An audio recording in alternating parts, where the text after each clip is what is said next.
হরে কৃষ্ণ। সুধী ভক্তবৃন্দ, ভগবান শ্রী নৃসিংহদেবের কাছে প্রহ্লাদ মহারাজ কি প্রার্থনা করেছিলেন? ভগবান শ্রী নৃসিংহদেবের প্রচণ্ড ক্রোধ শান্ত করার জন্য 5 বছরের শিশু প্রহ্লাদ কোনো পার্থিব সম্পদ বা বর না চেয়ে নিজের নিঃস্বার্থ ভক্তি ও সেবা প্রার্থনা করেছিলেন। তিনি তার অসুর পিতা হিরণ্যকশিপুর পাপের জন্য ক্ষমা প্রার্থনা করেন এবং হিরণ্যকশিপুর মুক্তির জন্য ভগবানের কাছে আকুল আবেদন জানিয়েছিলেন, যা ভগবান সানন্দে পূর্ণ করেন।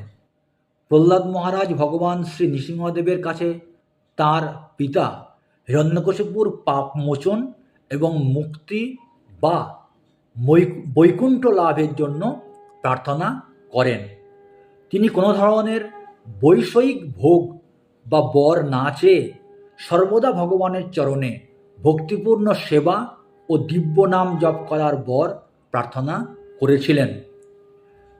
তিনি শান্তি কামনা করেন, অর্থাৎ ভগবানকে তার ভয়ঙ্কর রূপ ত্যাগ করে শান্ত রূপ ধারণ করতে অনুরোধ করেন।